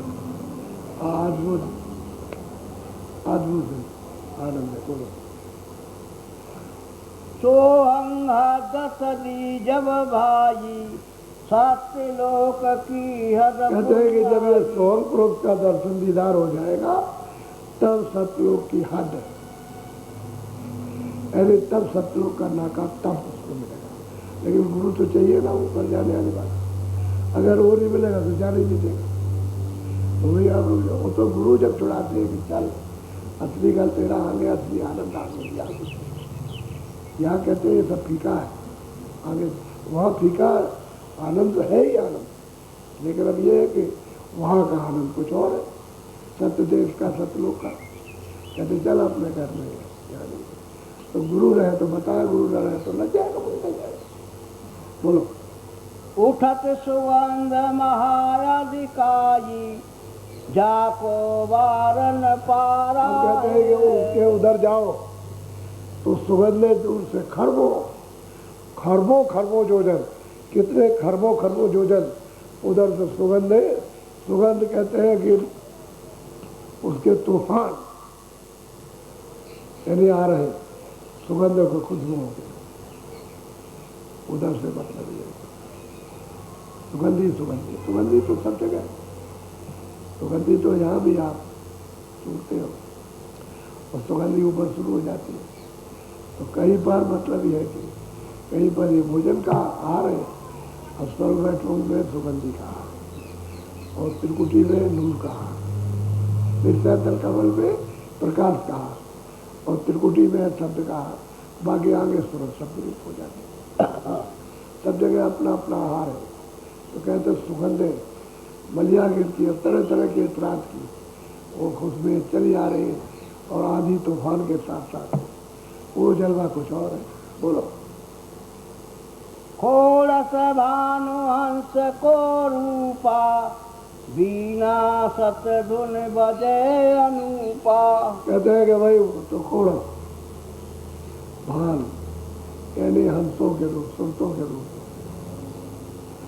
अब ये बताओ एक एक सूरत का कितना रूप हो जाता है, और कहते हैं कि वहाँ बजता क्या, कहते हैं सतलोक में बीन बजती है, वो सतपुरुष, सतलोक में सतपुरुष रहते हैं। अच्छा अब आप बड़े ध्यान से सुनिए, वो तो दीदार उन्होंने किया सतलोक में सतपुरुष का, और बीन बज रही है, दूर से सुनाई दे रहा, मलिया गिर की तरह तरह की सुगंधें इतराज खुशबू की आ रही है, और क्या क्या हो रहा है। अब इसको कहते हैं महल बना सत्य उसका शोभा बना आगम अपार, ऐसा महल है जिसकी शोभा वर्णन नहीं की जा सकती। अब सतलोक में सूरत दाखिल होती है, उसमें दाखिल हुई, खबर पड़ी पहले से वहाँ बबर गुफा स्थान के ऊपर से खबर हुई, और फिर सतलोक में जब दाखिल हुई वहाँ पर उसमें, तो अभी तो मतलब यह है कि कितनी दूर आगे जाना, कितने खरबों तक आगे जाना, तब सतलोक का दर्शन दीदा। तो बीच में क्या मैदान खाली है, कुछ नहीं, सब रचना से पूर्ण है, जरा से जड़े जड़े उसके अणु अणु में उस रचना का विस्तार है सब कहते हैं। तो कहते हैं कि 20 बजे अब वो सब मंडल तक पूरे बीवी भी सब बज रही है, सुनाई देता है। यानी सतलोक में सूरत दाखिल हुई, प्रवेश हो गई, और देखने भी लगी, सुनने भी लगी, और सुनने भी लगी, सब काम करने लगी, आँख से भी कर रही है, कान से, नाक से भी कर रही है। अगर वो मरिया के उसका बोध करेगी सुगंधी का तो नाक है, अगर जहाँ सुंदरता का तो वहाँ दृश्य रूप है, और शब्द का अगर बोध करेगी तो सूरत में काल है, सब चीज़ उसमें मौजूद है। यही सतलोक में भी थी, और वहाँ सब में आँख और कान, तभी तो मालिक के दर्शन दीदार हो गए। ये ऐसे कैसे हो जाएगा? तो कहते हैं कि सत्पुरुष का दर्शन बोलो। हंसा करत चमर सिर भूपा, सत्य पुरुष दरबारा कहते हैं कि भाई वहाँ तमाम सुरतें, तमाम रूहें, तमाम जीवात्माएं, ऐसा मालूम होता है कि सत्पुरुष को अनगिनती सत्पुरुष को कहते हैं कि चौड़ डाला। अब इनके हंसों के रूप कितने अद्भुत अद्भुत प्रकार। वो महाकाल पुरुष का कुछ भी नहीं और ब्रह्म का कुछ नहीं, पार ब्रह्म का इतना प्रकाश इन सुरतों में वहाँ सतलोक में पहुँच करके हो जाएगा। अच्छा, आपका मृत्यु और आपका स्वर्ग वैकुंठ लोक और ईश्वर का लोक और ब्रह्म का और पार ब्रह्म का लोक और महाकाल और 12 और वो सब, इनके सब उठा करके सतलोक में ऐसे फेंक दिया जाए तो एक छोटा सा ढेला फेंक दिया और सागर में डूब, पता नहीं चला कहाँ चला। उसकी तलाश करते, इतना बड़ा सतलोक है। अब इसकी शोभा कौन वर्णन करे, कौन इसकी महिमा करे? इतना ही कह करके जितना चिन्ह मिला यहाँ के लोग का उतना, जिससे आप उसको आगे ना कुछ कह सके, वो तो उन्होंने चिन्ह बताया और बाकी उसको कोई वर्णन नहीं कर सकता। लंबाई, चौड़ाई, गहराई, ऊंचाई कोई वर्णन नहीं कर सकता उसके रूप को, उसके वो सतलोक है। और वो कहते हैं भाई सतलोक में तो दाखिल हो गए, सतपुरुष का दीदार दर्शन किया। वहाँ सुनते हैं किस तरह से सतपुरुष की अगवानी बिहार ये सब कर रही, देख रही, वो तो कहने के लायक नहीं। और वो कहती है नहीं भाई अभी आगे और चलना है, अभी और चलो आगे, बोलो। कोटि नभान उदय जो होई, ऐसे ही पुणे चंद्र लखोई। कहते हैं कि भाई कितने कोटान कोट सूरज चांद उजाला हो जाए उसके लिए एक रोम, ये तो इशारा है रोम का, उससे भी ज्यादा उनका प्रकाश है उस सत्पुरुष का। तो इशारा किया जाए कि एक रोम में कितने रोम होंगे, कभी कोई वहाँ कभी गिर सकता है, चाहे जितने दिनों तक रहो तब भी नहीं गिर पाओ। ऐसी शोभा उनकी अगम और अपार है। हाँ, पुरुष रोम सम एक न होई, ऐसा पुरुष दीदारा है। कहते भाई हमने उसका दीदार, हमने सत्पुरुष का दर्शन किया। सूरत कहती है गुरु की ऐसी कृपा दया हुई कि उन्होंने हमको यहाँ भेद बताया और जैसा जैसा कहा वैसा हमने किया और उनका बल, उनकी शक्ति, उनकी दया लेकर के और हम चलिए तो सत्पुरुष का सतलोक में दर्शन दिया। यही से रचना का विस्तार हुआ है। रचना का विस्तार सब नहीं से होगा। बोलो। आगे अलख लोक है भाई, अलख पुरुष की साठ कोराई। कहते हैं वो सतलोक के ऊपर में अलग लोक, कहते हैं उनका तो अलग लोक है और वो तो स्वतंत्र है। वो सतलोक के ऊपर अलग लोक, वो वहाँ विद्यमान है, विराजमान है। सुरतों ने उसको भी देखा क्योंकि सतलोक के ऊपर में अलग लोक है। बोलो। अरबन सूर राम सम नाही। अब वो कहते हैं कि अरबों सूरज और चांद, यानी उनके एक एक रोम में उससे भी ज्यादा प्रकाश करते, एक एक रोम के अंदर। अब समझ लो कहाँ कोटान कोट सूरज चांद और कहाँ अरबों सूरज चांद उसके रोम में। वो तो यहाँ बताया जा रहा है सारे में और है तो ज्यादा। कहते हैं ऐसा उनका प्रकाश हो तो सारे शरीर में कितने रोम हो कोई नहीं बढ़ा सकता। ऐसा अलग निहारा है। अब वो कहती है सूरत कि मैंने ऐसे अलग पुरुष का दर्शन किया, यार देखा, मैंने देखा। यही आकर के बैठ के कहेंगे कि मैंने देखा। वहाँ बैठ करके नहीं कुछ कह सकते हो। तो यहाँ शरीर में, इस शरीर में रहेगी और देखेगी तो यही देख करके आकर के बताएगी कि मैंने देखा। अब उस सत्पुरुष को भी देखा और अलग पुरुष को भी देखा। बोलो। पर अगम महल एक साजा, अगम पुरुष तय को ताही को राजा। कहते हैं कि भाई उसके ऊपर में आगम लोग और आगम पुरुष वहाँ विराजमान है, वो वहाँ के राजा। हमने यहाँ जाकर के वहाँ भी देखा अपनी आंखों से कि आगम पुरुष है और यहाँ विराजमान और बैठे हुए अपने बच्चे। बोलो। खरबन सूर रोम एक लाजा, ऐसा यगम अपारा।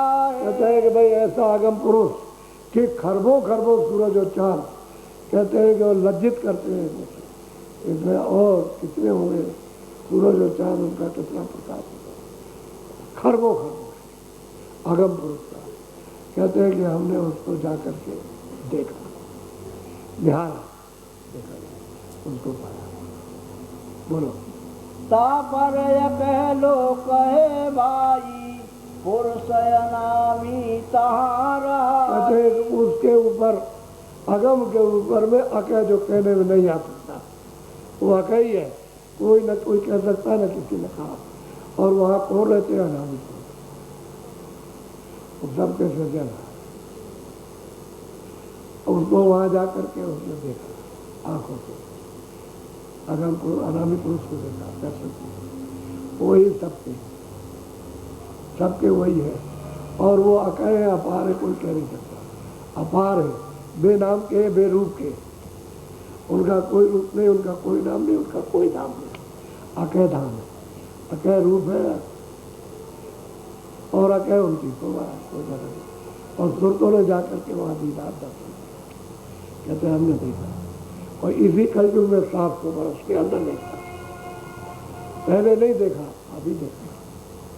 ये कहोगे नहीं सतयुग में, त्रेता में, द्वापर में बात छोड़ दिया, अभी देखा। कलयुग में देखा, कहते हमने देखा। अब यह है कि वो सबके, अगम पुरुष के और अलग पुरुष के और सत्पुरुष के, तो वही मालिक, उन्होंने ही इन तीनों को स्थापित किया। उनकी हिलोर से ही ये तीनों स्थापित हुए। अगम लोग भी स्थापित हुए, अलग लोग भी और सत्लोग। और तीनों में मेरा निज रूप है। ये तीनों जो यहाँ आ जाएगा, इनमें सतलोक में आएगा, मेरे पास आ जाएगा, और रोक टोक नहीं, वो सब जाएंगे। सतलोक में पहुँचेंगे सुनते, उसके बाद वो सब जाएंगे। वहाँ रोक टोक किसी तीन लोक में नहीं है, न अलग लोग न अगम लोक में। वो अनामी लोग में जाएंगे, उसका दर्शन। और सब संत गए, सब गए। उपासना सतलोक ही तक है, इसके आगे कोई बात। इसके आगे तो सिर्फ उन्होंने अपनी पहुंच का वर्णन किया। और ये साफ कहा है कि आदेश मुझको मिला कि तुम ऊपर जाओ, फिर वहाँ से मिला कि ऊपर जाओ, वहाँ से मिला ऊपर जाओ। तो कहने लगे मैं चला जाऊँ। आदेश सबका मिल गया, ऊपर जाओ, ऊपर जाओ। तो एक से एक प्रकाश है इससे, क्या दोस्त है। अब मैं आपको इतना ही बताता हूँ कि खरबों खरबों ऐसे पलक बंद करो, ऐसे ऐसे, इतने ही में खरबों जोजन के वृक्ष खड़े हो गए, यानी असंख्यों की तादाद में। ये आप कहोगे कि ये क्या हो गया, ऐसे यानी खड़े हो गए इतने, बस एक पलक के मारते और एक पलक के मारते। ये ऐसा वहाँ जलवा सदा छड़ होता रहता है। और जब आप काल के देश में इस मृतलोक में आकर के फंस गए, इसलिए तो संत आते सतलोक से कि भाई चलो अपने घर पे चलो। घर आपका सबका शक्ति लोक है। सुरतों का अवतार तो, और इन सब का अवतार जो 16 सुरतों का, वो तो सतलोक से हुआ। और जितने भी सुरतें आई सब मंडलों में, वो सब सतलोक ही थे। एक छोटा सा भंडार, जैसे एक लोटा है, गिलास या ये घड़ा है, ऐसा निकाल के दे दिया तो आता, वो भंडार छोटा सा दे दिया। लेकिन अब सब जगह के लिए तो था, सतलोक के लिए कुछ भी नहीं, कुछ भी नहीं। तो ऐसा बस ऐसा होता वो तो आता है। तो अब ये तुम यहाँ फंस गए आकर। अब यही तो महात्मा महापुरुषों ने कहा कि भाई तुम पूरे गुरु की खोज करो। अगर तुम खोजने लगोगे तो कहीं ना कहीं मिल जाएगा। खोजो तो तुम कम से कम तलाश तो करो। तुम्हें ही प्रेरणा तो होगा, कोई मिलेगी तो मिल जाएगा। अब तुम्हें प्रेरणा मिला तो कुछ है नहीं, तो सत्संग सुनो। सत्संग सुनने से तो प्रेरणा हो जाएगी। जब प्रेरणा हो जाएगी तब खोज करेंगे तो कहीं ना कहीं आपको मिल जाएगी। अब जब तक वो नहीं प्राप्त होंगे तब तक ये यहाँ से चलने का मनुष्य शरीर से रास्ता नहीं मिलेगा, क्योंकि सब बोझा लाद रखा हमारे ऊपर। सब तरह का बोझा लादा, पाप का, पुण्य का, फिर क्रियामान कर्मों का, फिर संचित कर्मों का, फिर प्रारब्ध कर्मों का, सब बोझा लाद करके रखा। हम इससे कभी छुटकारा पा नहीं सकते। और जब तक हमको अंदर का भेद न मिले, रास्ता न मिले, और जब तक नाम डोरी न मिले, तब तक इसको जलाए को। ज्ञान रूपी प्रकाश, ज्ञान रूपी प्रकाश जब होगा तभी ये पापों का फूट जाएगा, तभी ये धुलेगा जलेगा। ये तो ऐसे कैसे चलेगा? तो रास्ता मिलना चाहिए।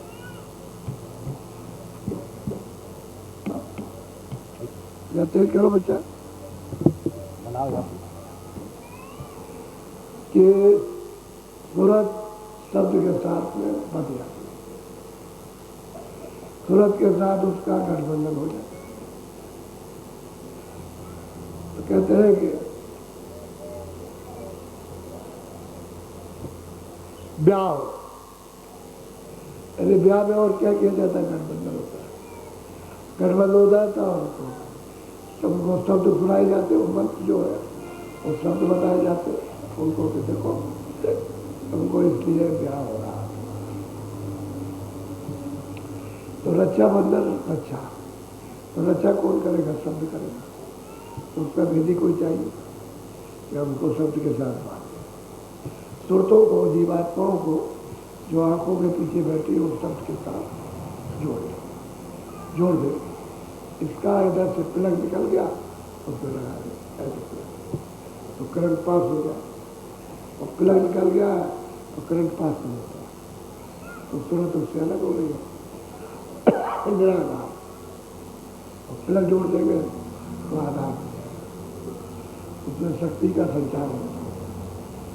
उधर से आने लगेगी ताकत, भावना आने लगेगी, तो ये चेत जाएगी, इसको शक्ति मिल जाएगी। बस बल मिलेगा। जब शक्ति मिलेगी तो इसके साथ दूध फूट लगे, मन बुद्धि चित्त से वशीभूत होगा। काम, क्रोध, लोभ, मोह, अहंकार से क्षय हो जाएंगे। तो जब उधर आनंद में शक्ति मिलेगी तो मूर्छा आ जाएगी। ये तो जगे हुए संसार के विकारों में, तो जब इन विकारों में मूर्छा आएगी तो बदहोश हो जाएंगे तो कुछ काम नहीं करेंगे, तो फिर गिर जाएंगे, सो जाएंगे, बस तब तक काम बच जाएगा।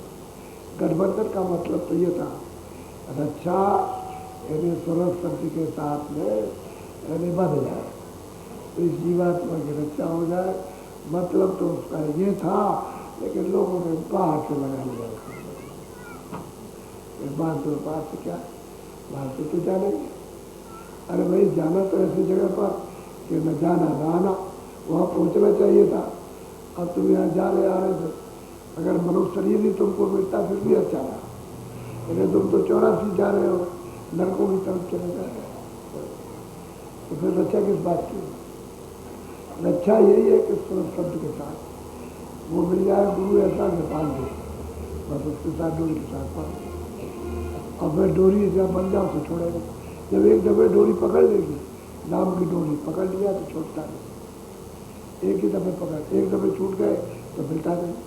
बस ये बात। तो महापुरुषों की जरूरत है। रक्षा तो उसकी ये मतलब तो उसका ये था। अब आप मानते रहो, कोई लड़के को मानता, कोई लड़की, कोई आदमी को मानता है। अब वो सब चलन हो गया, सब चलन सबको मानो, सबके लिए थोड़ी था। अरे उसने तो जिस किसी ने बांधा उसने एक ने बांधा था। अब वो सबका चलन बन गया, सबका चलन। अब वो तीन त्योहार हो गया तो भौतिक विचार उतर जाए, कर्म उतर गए, या भौतिक क्रिया हो गई है, शारीरिक। आत्मिक क्रिया इसमें नहीं है, शारीरिक क्रिया। तो अब ऐसे त्योहार हो गए। अब कहा था दीपक जलाना, तो दिया जल जाएगा तो फिर दिवाली हो जाएगी।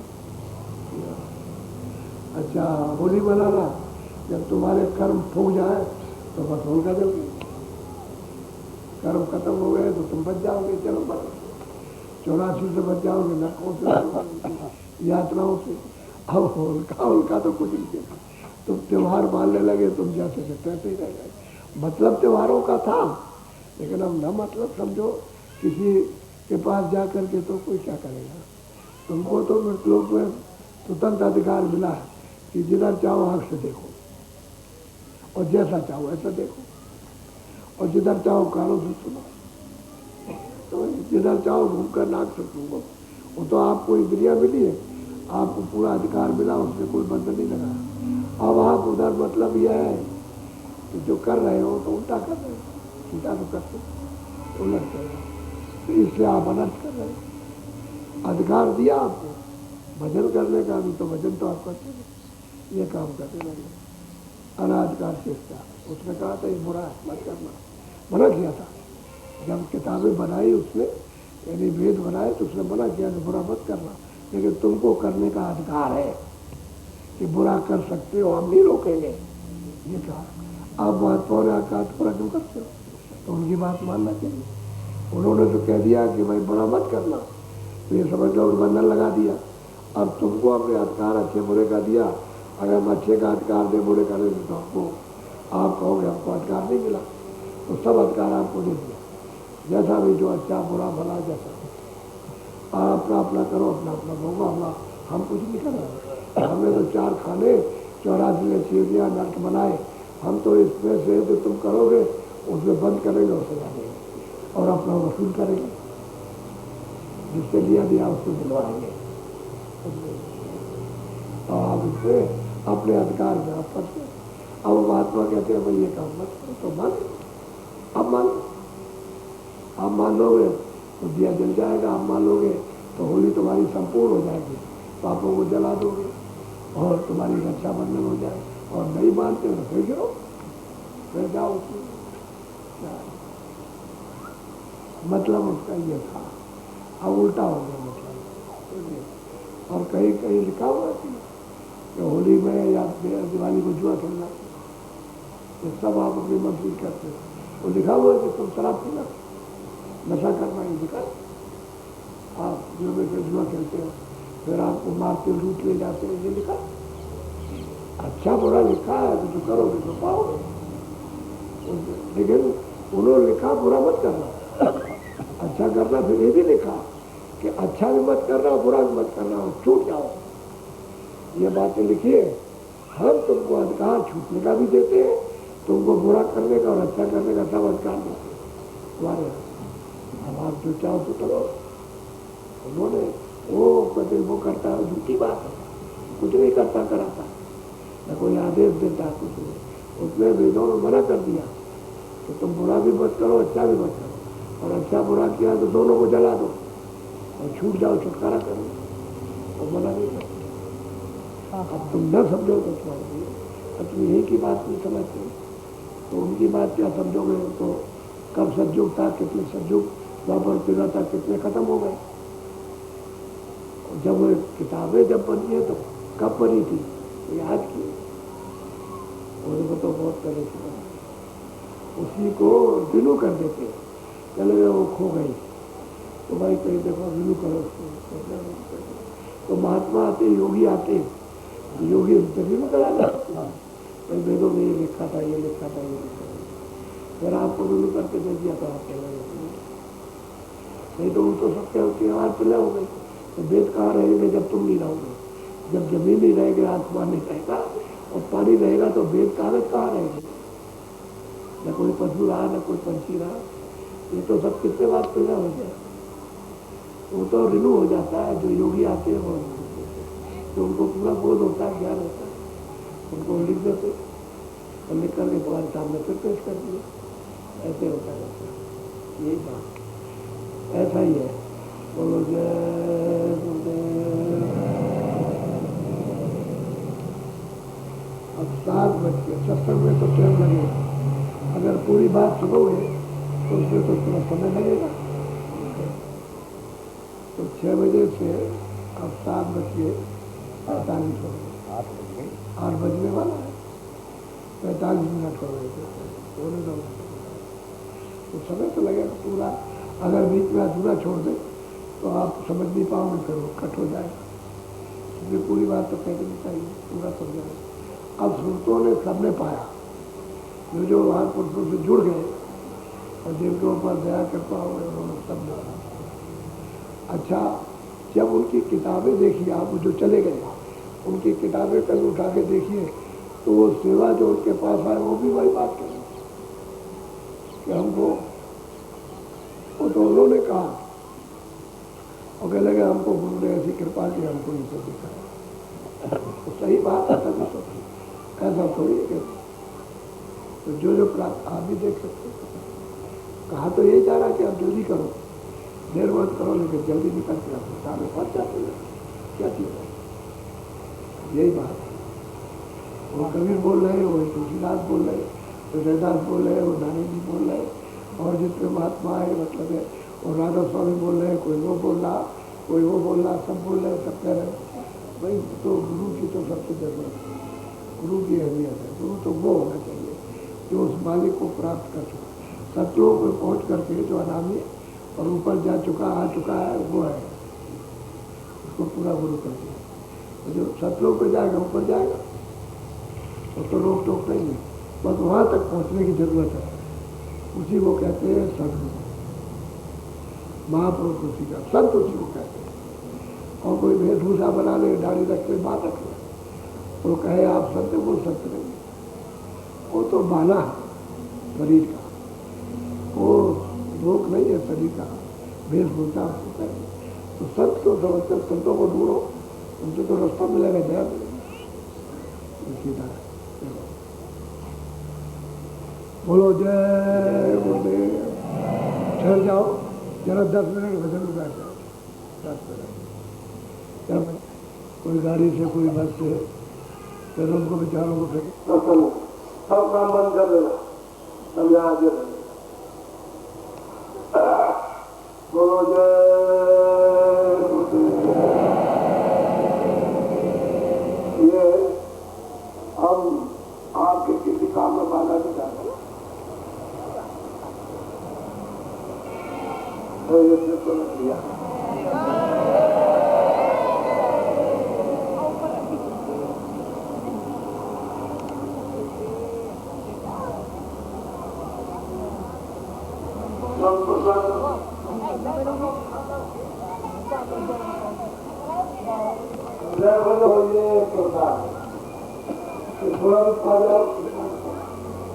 कभी ऐसा है कि घर में रखे हो और वो दूर जाते हैं,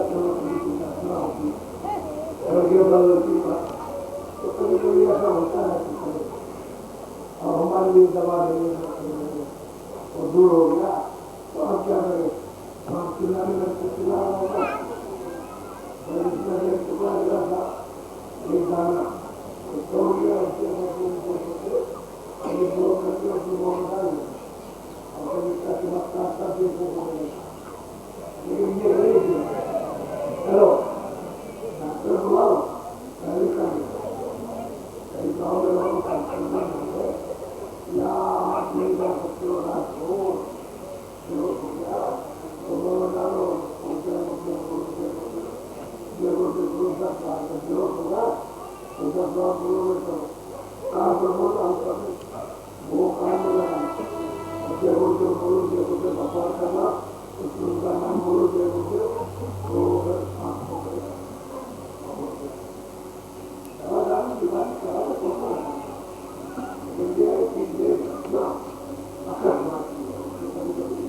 लेकिन ये नहीं कि लगे को क्षति हो जाए तो जय गुरुदेव क्षति होता है, अपने काम हो जाए और जय गुरुदेव ऐसा काम करो, तो यही करे होती और कुछ नहीं करते।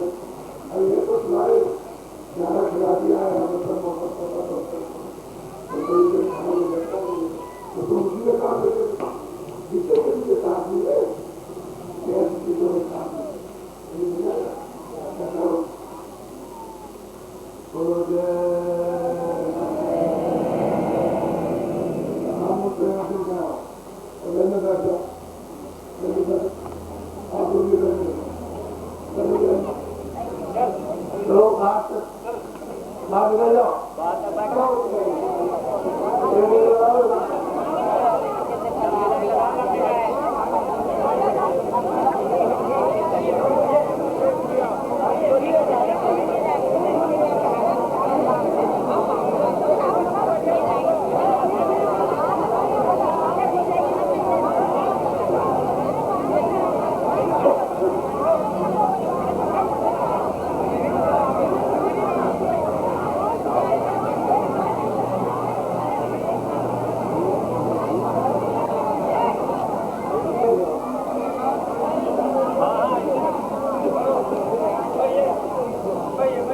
बाजा बार बार बोलोगे बात तो